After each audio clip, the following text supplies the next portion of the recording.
Kio presenta. Advertencia. Este podcast incluye alto contenido tecnológico y puede provocar curiosidad persistente, exceso de ideas y necesidad incontrolable de entender cómo funciona el mundo en la era digital. Dos tecnófagos, humanos probablemente, mastican por ti lo último en innovación y esas tendencias tecnológicas que todos repiten, pero pocos entienden. Bienvenidos a Tecnófagos, devoradores de tecnología. Un espacio para saborear y entender la tecnología. Bienvenidos a Tecnófagos, devoradores de tecnología. El día de hoy vamos a hablar de que hay nuevos integrantes porque la IA está dando mucho de qué hablar, por supuesto. Vamos a hablar de inteligencia artificial y vamos a hablar de OpenClaw y vamos a hablar de cómo se va a... de quién fichó al creador de OpenClaw. Ya lo saben, es OpenAI, pero vamos a hablar de qué pasó respecto a todo esto. Vamos a hablar de poder fotónico. Sí, no es Mazinger Z, es LightGen, que es 100 veces más potente que la Nvidia A100. Ahorita les vamos a explicar qué implicaciones tiene eso para el mercado. Y vamos a hablar de Kung Fu de metal, porque este episodio va a estar muy oriental y muy aplicado a clichés orientalosos. Así que, pues ya lo habrán visto, China llevó robots humanoides al mayor espectáculo televisivo y los puso a practicar Kung Fu. Y bueno, pues eso también tiene implicaciones bien interesantes, así que no se pierdan este episodio de Tecnófagos Devoradores de Tecnología que empieza ahora, porque aquí vamos a devorar todo eso que acabo de mencionar. Para abrir la mente, la entrada de hoy. Muy bien, pues ahí está toda la información, ahí les platiqué todo el menú y pues vamos a la información, y para ello estamos aquí sus servidores y amigos. Yo soy uno de ellos, me declaro así. Yo soy Ricardo Maza y también declaro que tengo un amigo que sabe muchísimo de tecnología y que le gusta mucho venir aquí a este espacio a comentarla, cosa que yo le aprecio muchísimo y sé que ustedes todavía más. Él es Bernardo González. Mi querido Bernie, ¿cómo estás? Muy bien, muy contento por la gran hazaña que hemos logrado en estas últimas 2 semanas, junto con toda la gente que amablemente nos escucha, porque ahora estamos en el primer lugar en la categoría de tecnología en México, y en el ranking de México de todos los podcasts, de todas las categorías, llegamos al lugar 39. Entonces, pues, esto lo debemos en gran medida a la gente que amablemente nos escucha. Ojalá nos sigan recomendando. Y pues vamos con las noticias, si no tienes otra cosa, otro comentario respecto a esto. No, pues que ya lo dijiste todo. El gran orgullo que nos da estar en esa posición, en la posición de honor que habíamos tenido ya hace mucho tiempo y que habíamos perdido en algún momento y ahora recuperamos. Y pues bueno, esto viene y va, pero la verdad es que sí, muy contentos. Gracias a todos que nos hacen favor de escucharnos. Y pues vamos a la información entonces, mi querido Bernie, a entrarle a esto que es los chismes de la inteligencia artificial, hablando de los nuevos integrantes. OpenAI pues dio un golpe bien interesante jugando este ajedrez intergaláctico que se traen entre, Cloud, que ha dado también muchísimo de qué hablar, Anthropic, evidentemente ahorita está en boca de todos. Ahorita vamos a retomar un poco ese tema. Hace unos segundos vimos... por ahí nos mandaron el posteo de Truth Social, la red de Donald Trump despepitando en contra de Darío Amodei y los dueños de Anthropic por la posición que tomaron respecto a este tema del Departamento de Guerra y pues se están manteniendo en su lugar. Entonces, está muy calentita la cosa, pero ahorita de lo que queríamos comentar es del tema de OpenClaw y de Peter Steinberger que pues, se une a las filas de ChatGPT. Bien interesante esto, Bernie. A ver, quiero dar un poquito de contexto y luego te quiero preguntar qué debemos de hacer respecto a OpenClaw, porque la verdad es que yo me declaro muy temeroso al respecto. A ver, ahí va un poquito de contexto. OpenClaw se llamaba Clawbot, luego se llamó Moltbot, ahora se llama OpenClaw, pero el chiste es que pues fue lanzado apenas hace un mes, poquito más, por este hombre, por Peter Steinberger, y pues su popularidad ha aumentado, este agente, porque sus consumidores y empresas se interesan en productos que puedan completar tareas, que toman decisiones, actúan de forma autónoma. Es medio creepy verlo actuar. Y pues se ha extendido en gran velocidad en China. Se puede combinar con modelos de lenguaje desarrollados en ese mismo país. O sea, puede usar DeepSeek, por ejemplo. Se puede configurar para funcionar con aplicaciones de mensajería. En realidad así es como funciona. O sea, eventualmente lo integras vía API con WhatsApp y ahí es como le das órdenes. Los términos financieros de la transacción no han sido revelados, pero ya lo absorbió. Por ahí se habló de $1,000 millones. En fin, el punto es que ahora ya es parte del ecosistema de ChatGPT. Y bueno, pues dijo este señor que siempre ha sido para mí importante que OpenClaw se mantenga en código abierto, tenga la libertad de prosperar. Sentí que OpenAI era el mejor lugar para seguir impulsando mi visión y ampliar su alcance. Cuanto más hablaba con la gente de ahí, más claro me quedaba que ambos compartimos la misma visión, dijo Steinberger. Y por su lado, bueno, o sea, se dice que Peter Steinberger se une a OpenAI para impulsar la próxima generación de agentes personales. Es un genio con ideas increíbles sobre el futuro, bla, bla, bla, bla, bla. ¿Qué implica esto, Bernie? Y sobre todo, mi gran pregunta es, yo no me he animado, tengo que decirlo, a correr OpenClaw porque veo que tienes que, o sea, todo el mundo te recomienda que lo corras en un sandbox, que lo hagas en un lugar donde no tenga ahí acceso a grandes cuestiones de seguridad. Entonces, ¿qué opinas de esto? Si de verdad debemos recomendar a la gente que lo utilice, que experimente con él o mejor que se espere. ¿En qué punto estamos con algo tan sofisticado y que puede ser tan vulnerante como OpenClaw? Sí, mira, mi recomendación, voy a empezar por ahí. A menos de que seas muy técnico, tengas mucha curiosidad o tengas un caso de uso que valga la pena, que quieras meterte a un agente ya hablando de una autonomía mayor que la que habíamos visto, pues la recomendación es hazlo de preferencia en una máquina que hayas rentado en la nube, en una nube pública, cualquiera de las conocidas, un servidor de estos pequeños. Ahí lo puedes correr, no por otra razón, sino para que lo acotes a que solamente tiene acceso a las cosas que ahí le pongas y no vaya a haber ningún otro problema, ¿no? Ese es un enfoque. En una máquina virtual, pues. En una máquina virtual, es la más fácil. Si tienes una laptop que no sea la que tú usas todos los días y que la puedas destinar solo para lo que quieras probar, o te compras una máquina, por ejemplo, en Estados Unidos y en algunos otros países se está dando un fenómeno que la gente está comprando estas Mac Minis. Se disparó la venta de MacBook Minis, ¿no? Se disparó la venta de estos equipos porque la gente, desarrolladores que tienen casos de uso, pues creen que vale la pena invertir en ese hardware y lo dedican exclusivamente a una cuestión. Entonces, esa sería mi recomendación. Para el resto de la gente que no tenga ese caso de uso, lo que sí les recomiendo es que vean alguno de los muchísimos tutoriales que hay en Internet, principalmente en YouTube o en alguna red social, para que vean cómo se implementa y cómo funciona y puedan entender de qué va esto de el agente de Clawbot y todas estas cuestiones, ¿no? Entonces, que ahora se llama OpenClaw, ¿no? Le tuvieron que cambiar el nombre por lo que decíamos en uno de los episodios anteriores. Ahora, perdón que te interrumpa, sí. Pero ¿para lograr qué? O sea, ¿qué es lo que puedo hacer con OpenClaw? Sí. Voy a empezar de lo más general a lo particular. Ya se había hablado de agentes y estas compañías tecnológicas, las que todo el mundo conocemos, OpenAI, Anthropic, Microsoft, Google, etcétera, etcétera, ya tenían agentes y ya se podían hacer algunas automatizaciones. Hay un concepto que se acuñó en la industria hace algunos 6-8 meses, que fue un ingeniero de Anthropic, de este chatbot que se llama Claude o Claude, como le quieran ustedes decir, y el acrónimo se llama MCP, que significa Model Context Protocol.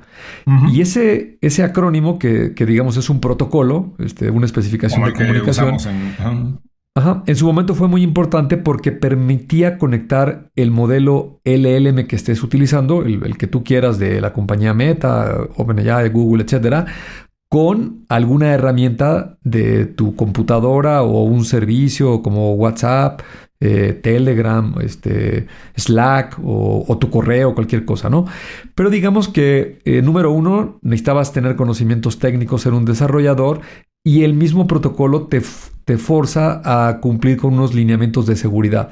Por lo que dijiste al principio, ¿no? Las implicaciones de que le des tus credenciales y se conecta todo, pues son muy importantes.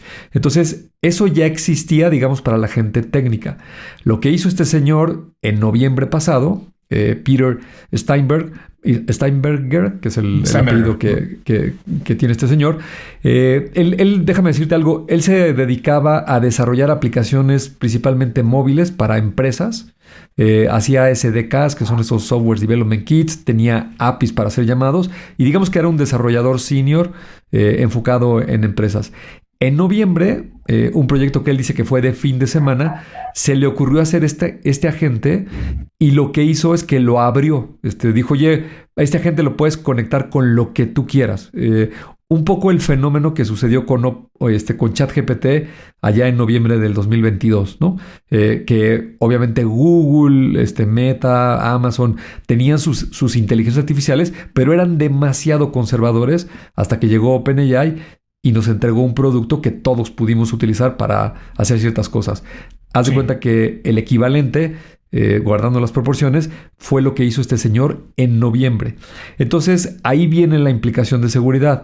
Como es un open source y se puede conectar con cualquier cosa, pues necesita una comunidad que haga los componentes para conectarte. Por ejemplo, un desarrollador en alguna parte del mundo crea una pieza de software para conectarte con el WhatsApp.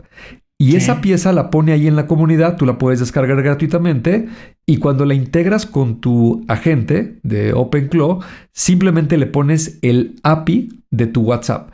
Pero ese API, que es una llave, pues le estás abriendo la puerta totalmente para que la gente acceda a tu número telefónico y a tu WhatsApp. Si ese código, el desarrollador que lo hizo, es seguro, solamente se conecta para lo que dice que hace y no tiene ninguna mala intención, no va a haber ningún problema.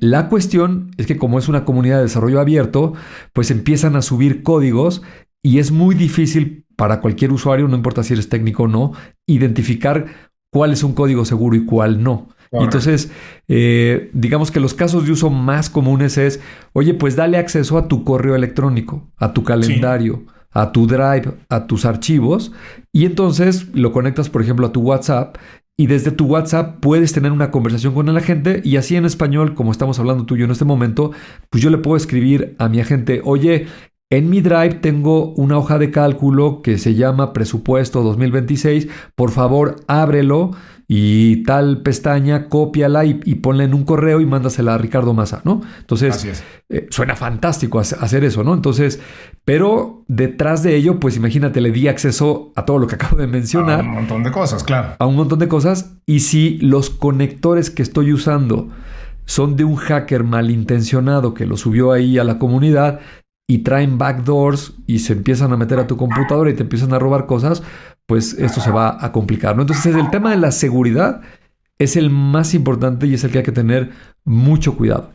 El segundo tema, que no es menos importante, pero tiene una implicación económica, aquí no es de que te hackeen, sino es de dinero, es que para que esto funcione, sí o sí lo tienes que conectar con el API de un modelo, por un lado, para que utilice la inteligencia artificial, y por el otro lado, con una herramienta. Entonces, en el ejemplo que acabo yo de decir, para que el agente entienda lo que yo escribí y él pueda desarrollar el código para hacer las conexiones a mi correo, a mi Drive, pueda abrir una hoja de cálculo, pueda ir a buscar la información que yo le dije, la pueda contextualizar, pues necesita un modelo atrás.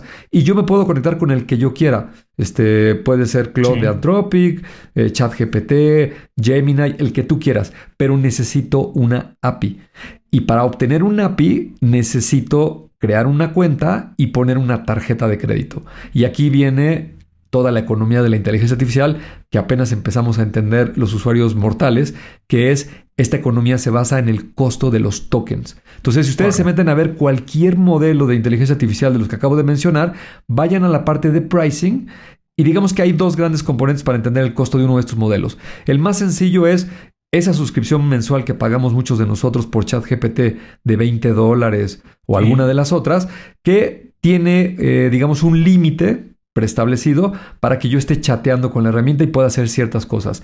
Pero si ya soy un desarrollador, me muevo a otro esquema económico que es un API. Un API no es otra cosa más que una llave asociada a mi cuenta. Y ahí el mecanismo de cobro es estos famosos tokens. Entonces, el agente es muy potente, puede hacer cosas maravillosas, pero consume tokens, ¿no?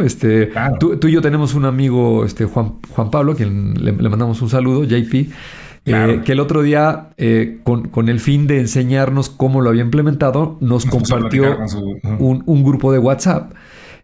Muy simpático porque estábamos ahí hablando de reunirnos a comer, etcétera, y pues se armó una conversación muy grande y la gente sugería fechas y puso el calendario y ponía Muy fotos. dicharachero la gente, por cierto.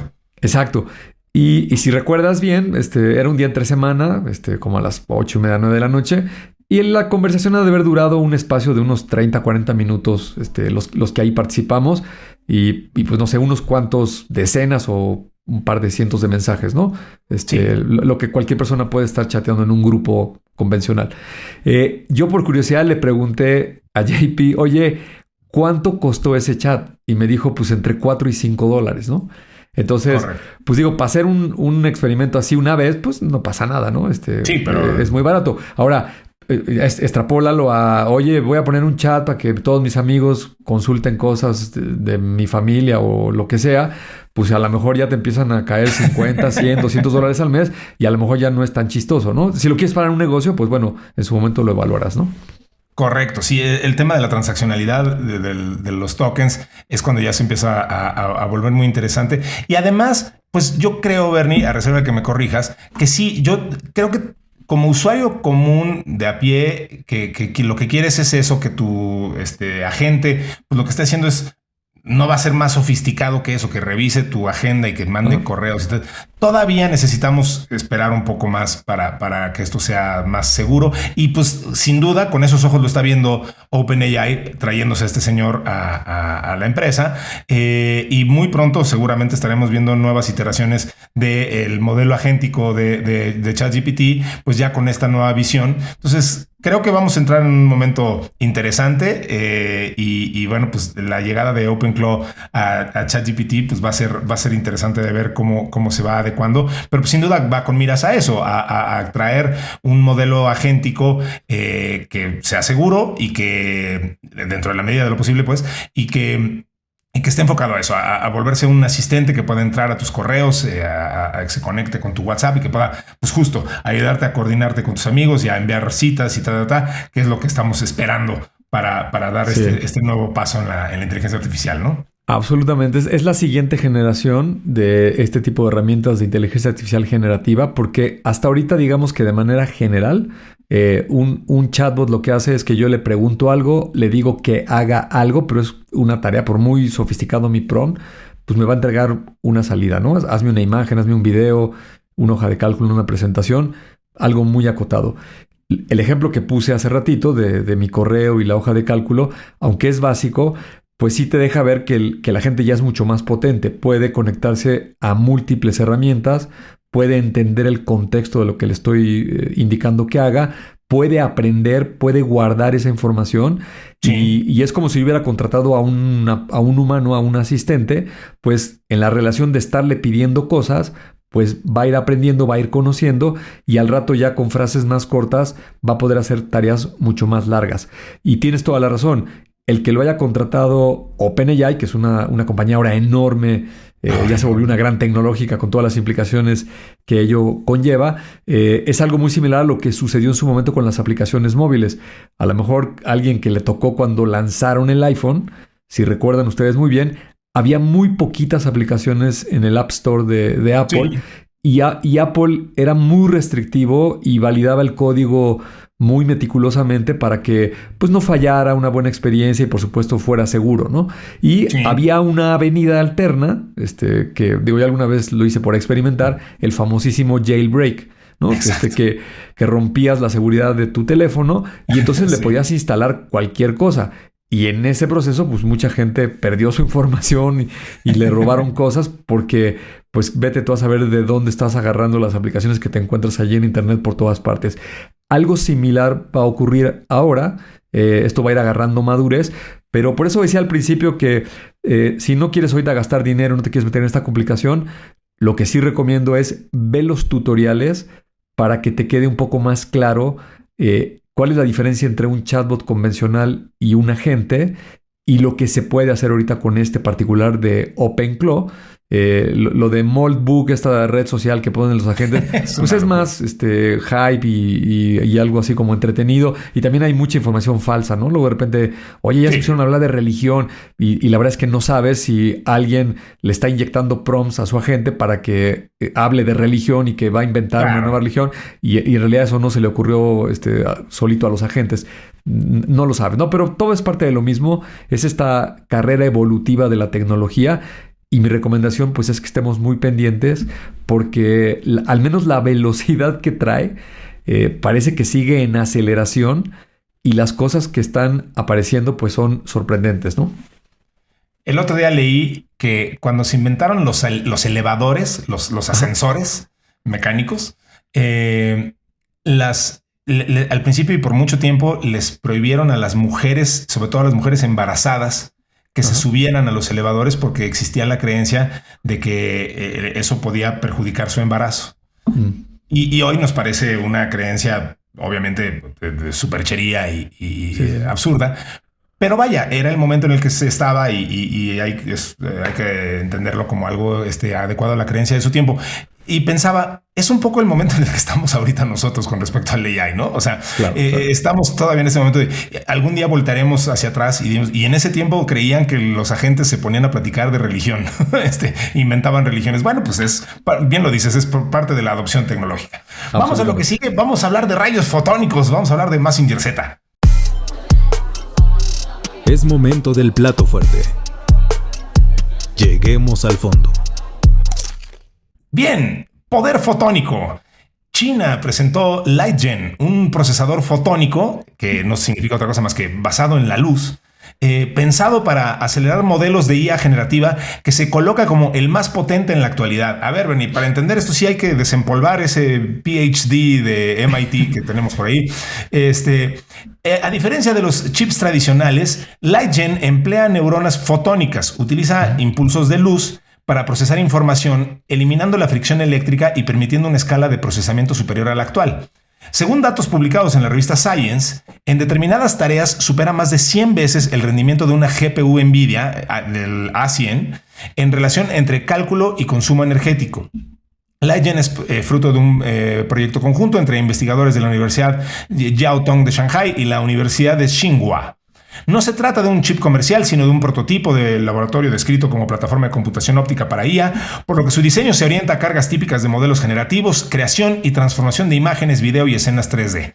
En esencia, Bernie, este chip sustituye los transistores electrónicos. Esto es lo que hay que entender. O sea, lo que está haciendo es pensar fuera de la caja y no tratar de hacer algo más eficiente como es, sino pensar totalmente una ruta diferente. Y aquí cambia los transistores electrónicos por neuronas, entrecomillado, fotónicas. Y aquí el objetivo entonces es aprovechar las propiedades de los fotones, que es velocidad y menor disipación de calor, esto es clave, para ganar eficiencia cuando el volumen de cómputo es muy alto y por lo tanto esto sube la temperatura. Utiliza empaquetado 3D para integrar más de 2 millones de neuronas artificiales en una superficie de aproximadamente 1/4 de pulgada cuadrada. Con esta densidad, el chip puede abordar tareas como la generación de video de alta resolución, el manejo de modelos 3D, que esto típicamente se ejecuta en las granjas, pues ahora ya las granjas tradicionales, imagínate, de GPUs. El trabajo introduce además el concepto de espacio latente óptico en los modelos generativos, que es el espacio latente, es la representación comprimida de la información a partir de la cual se generan las imágenes u otros contenidos. La fabricación del chip requiere procesos específicos que no están integrados en la industria de semiconductores actuales. Por eso, los autores presentan el chip como una línea de investigación prometedora. No es un reemplazo inmediato de las GPUs actuales, pero sí, Bernie, nos abre una beta, insisto, un camino totalmente diferente y pues es lo que tenemos que pensar hoy en día. Ya llegamos a un límite de la física tradicional hasta donde nos da el conocimiento y insisto, hasta donde llegan las leyes de la física que nos dictó Newton y luego Einstein, pues ahora tenemos que encontrar otras rutas porque vaya, los chips ya vimos hasta dónde llegan. Ahora hay que pensar, pues insisto, por otros caminos, ¿no? Eso es un poco con lo que me quedo. Sí, fíjate que lo que me llama la atención es que típicamente China no es tan bueno para generar ideas originales. Lo hemos mencionado aquí muchísimo, ¿no? Por lo general toma la investigación científica de otros lados y para lo que sí es muy bueno es para replicarlo, escalarlo y llevarlo a otro nivel, incluso perfeccionarlo, ¿no? Pero Correcto. típicamente no se metía en esta avenida. Y así como acabas de describir la nota y cómo funciona este procesador, pues parece que este sí es una aportación de una línea de investigación, de desarrollo completamente distinto a lo que veíamos que iba a suceder de manera tradicional. Efectivamente, los procesadores ya llegaron a estas escalas de nanómetros, Sí. de miles de millonésimas de tamaño de 1 centímetro. Y entonces ya los espacios para los electrones son muy pequeños, muy cortos, y ya es difícil que se le metan más transistores, ¿no? Ahora, un transistor es como un switch, es como un apagador de nuestras casas, pero muy, muy pequeñito, que se imprime en este material de silicio y funciona con una corriente eléctrica. Y aquí viene la enorme diferencia. Las características de la física cuando manejas una corriente eléctrica es que lo que se están moviendo son electrones, y los electrones, por propiedades físicas, pues empiezan a chocar, a moverse, se excitan y empiezan a generar calor y tienen limitantes físicas. Cuando te mueves a fotones de luz, pues Sí. eliminas esa parte de que los electrones estén chocando y estén generando calor, y haya muchas pérdidas, ¿no? Déjame hacer una analogía, es como el cable de cobre Sí. que tiene limitantes físicas por la razón que acabo de explicar, o un tubo de fibra de vidrio que es como un hilo de cristal con una cierta flexibilidad. Pues la fibra no se calienta porque lo que está pasando por ahí son fotones de luz y tiene mucho más capacidad. Algo similar creo que es el enfoque que está utilizando aquí China con estos procesadores, que están en una etapa de desarrollo, de investigación muy temprana, pero es interesante porque me parece que al menos el resto de la industria estaba totalmente volcada a los procesadores cuánticos, ¿no? Decir, oye, pues cuando lleguemos al límite de los tamaños de la física tradicional con los electrones y los nanómetros en el silicio, pues nos moveremos a otros materiales. Y ahora hablaremos de física cuántica, que por tener otras propiedades y manejar qubits, nos va a permitir continuar con el incremento de las capacidades en los procesadores, ¿no? Por aquí China pareciera que está rebasando por la derecha o se está moviendo Sí. 90 grados en otra dirección para explorar si estos procesadores realmente son factibles de procesar la información, de producirse a escala y de que entreguen mejores prestaciones, y seguramente tendrán que ser igual o más económicos que los que hoy tenemos en la industria, pues porque si no sería difícil que se adopten de manera masiva, al menos con toda la computación tradicional que estamos viendo, ¿no? Pero eso es clave, ¿no? O sea, alguien se tiene que aventar Correcto. para que esto ocurra y entonces se forme una industria y se abaraten los precios y Y eso es en esencia lo que está pasando, ¿no? Están diciendo, bueno, ok, vamos a probarle por aquí. Y ahí es en donde creo que se torna interesante este experimento, ¿no? Que se empiece a crear esa industria. Absolutamente. Reafirma lo que todo el mundo hemos estado viendo en los últimos 2, 3 años, que China, después de los Estados Unidos, pues es el país con mayor desarrollo tecnológico y está avanzando a pasos muy agigantados, incluso a un ritmo más acelerado que el de Estados Unidos, aunque todavía no lo rebasa en cuestiones de innovación y aporte tecnológico, digamos, en la parte core, pero sin lugar a dudas es un país con muchísimo potencial. Y el futuro, al menos como lo estamos vislumbrando ahora, pareciera que la tecnología, si no es el factor decisivo, pues es uno de los 2 o 3 más importantes que van a reinar en las siguientes décadas. Sin duda que sí.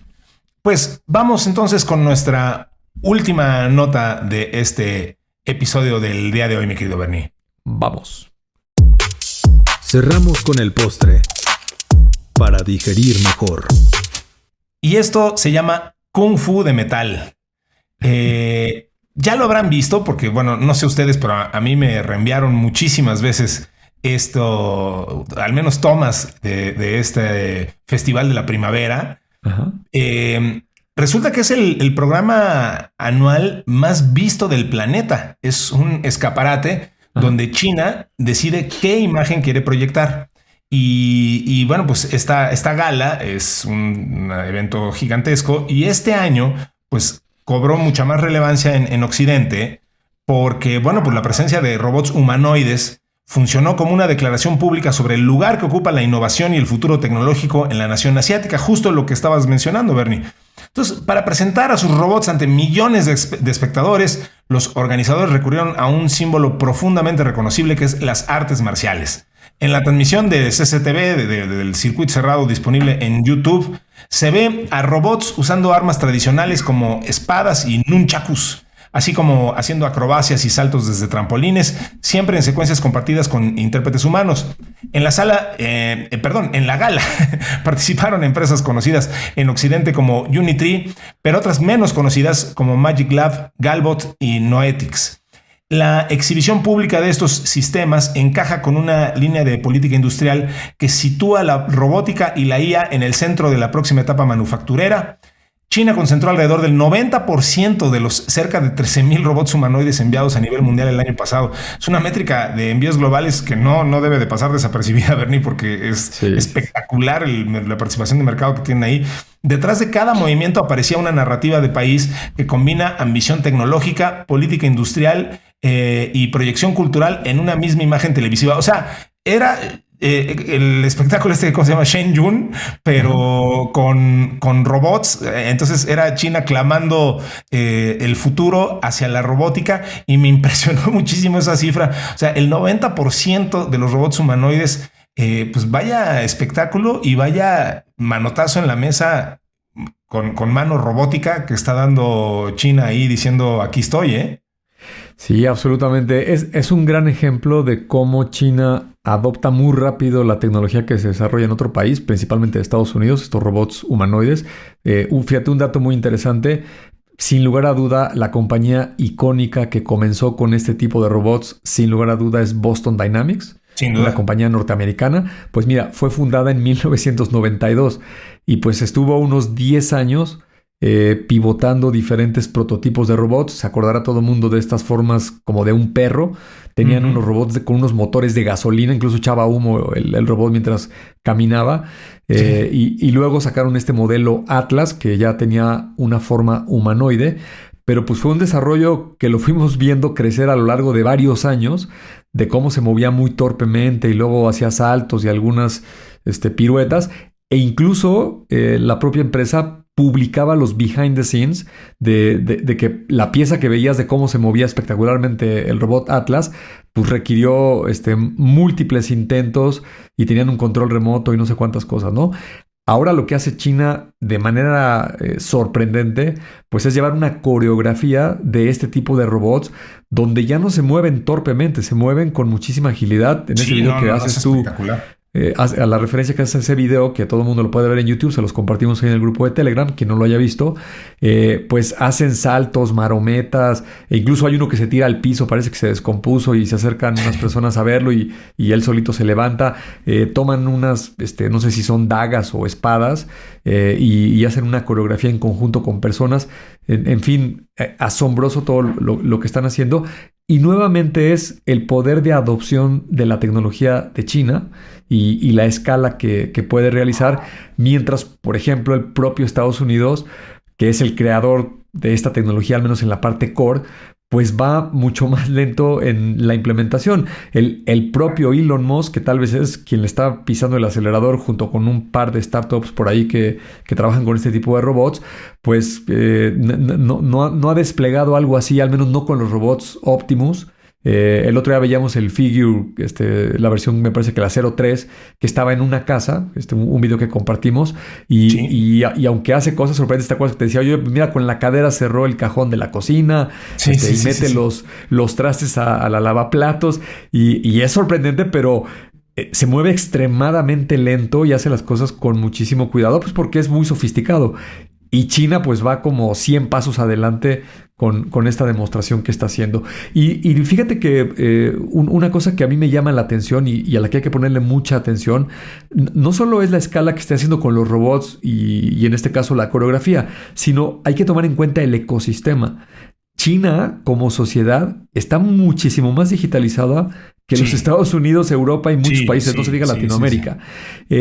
La adopción de los ciudadanos a todo este tipo de nueva tecnología tiene mucho menos fricción que lo que tiene en otras latitudes, por la Nada misma más razón. el uso o sea, que en Estados Unidos siga siendo, por no hablar de Latinoamérica, pero que en Estados Unidos siga siendo tan prevaleciente el uso del dinero físico, los billetes, las monedas, y que en China esté tan adoptado ya la transaccionalidad digital, te habla mucho de eso, ¿no? De ese tema cultural que estás mencionando. Exacto, estas aplicaciones como WeChat, que es una plataforma de aplicaciones y es todo un ecosistema, con lo cual puedes hacer muchas cosas como usuario prácticamente sin fricción. El tema de los drones, la gente que lo sigue en redes sociales, no solamente los espectáculos, ¿no? Sino, por ejemplo, la entrega de paquetes, la entrega de comida rápida, bebidas, pues igual, ¿no? Es una tecnología que seguramente se desarrolló en Estados Unidos, se comenzó a probar allá, pero el tema de la regulación y la misma sociedad que de repente empieza a hacer muchos cuestionamientos, pues todo eso aletarga el proceso de adopción, mientras que en China, paradójicamente, porque es un contrasentido, al menos al sentido común, dices, oye, allá es un país autoritario, allá no te piden ni tu opinión, te dicen las cosas son así, pero el gobierno tiene una visión muy positiva hacia la adopción de la tecnología, cómo vincularlo con el desarrollo económico, con el bienestar de la población, al menos eso parece ser por lo que estamos viendo, por lo menos desde afuera de China. Habrá que preguntarle a alguien que viva allá, que sea chino, si efectivamente es así, pero al menos parece que les está funcionando muy bien, ¿no? ¿No crees? Sin duda. Sin duda. Ahorita me hiciste acordarme que hace poquito alguien rescató una entrevista que le hicieron a Elon Musk cuando tendrá unos 5 o 6 años esa entrevista, en la que le hablaban cuando Tesla acababa de volverse la empresa de autos más poderosa del mundo. Y le preguntaban por el crecimiento de BYD en China y él se ríe. Y dice, por Dios, ¿ya viste su coche? Porque además en ese momento literalmente había un coche BYD, ¿no? Y dice, no, hombre, nada que ver con nuestro Tesla, el BYD. Y fast forward, así, hablando de cosas que no envejecieron bien, ¿no? La oferta de BYD y que ahora ya les comió el mercado y que ahora están tan diversificados. Pues justo habla de esto que estás diciendo, ¿no? Esta rápida adopción que tiene China, esta capacidad de comerse un mercado y rebasar por derecha y sí es interesante, y pues nunca hay que perder de vista a los chinos una vez que se ponen a competir, porque vaya que saben adoptar, vaya que saben pues justo tomar esa ventaja. Entonces, muy interesante lo que viene. Pues por eso tuvimos este episodio muy oriental hoy en Tecnófagos. Se nos acabó el tiempo, Bernie, pero pues tendremos otro episodio esta semana. Así que a mí me queda nada más agradecerle a Mario Terrés en la edición, a Nayansin Romero en la redacción y a Dianita Álvarez en la producción, como siempre. Y por supuesto a ti, mi querido Bernie, y para invitar a la gente a que nos sigan en Telegram también, para que ahí sigamos la conversación. Ahí está una nutrida y querida comunidad de tecnófagos y tecnófans que pues ya descargaron la aplicación de Telegram, ahí buscaron la palabra tecnófagos y pues ahí estaremos y seguiremos compartiendo información. Nos vemos en el siguiente episodio de Tecnófagos de esta semana, mi querido Bernie. Así será, y pues recomiéndennos con sus amigos, con su familia, con quien ustedes puedan, ahí en redes sociales, porque la verdad que estamos muy muy contentos. Este proyecto, como ya lo has mencionado tú muchas veces, Ricardo, lo hacemos de todo corazón, principalmente porque nos gusta hacerlo, pero necesitamos de la gente, y entre más personas haya en esta audiencia, en esta comunidad que les guste este contenido, pues me parece que el proyecto puede tomar otra dimensión. Así es de que esperamos vernos y escucharnos en el siguiente episodio de Tecnófagos. Así será. Esto fue Tecnófagos, devoradores de tecnología. Nos vemos y nos escuchamos muy muy muy pronto. Hasta entonces.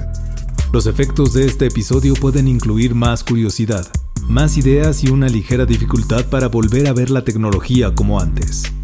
Esto fue Tecnófagos, devoradores de tecnología. Hasta el siguiente episodio.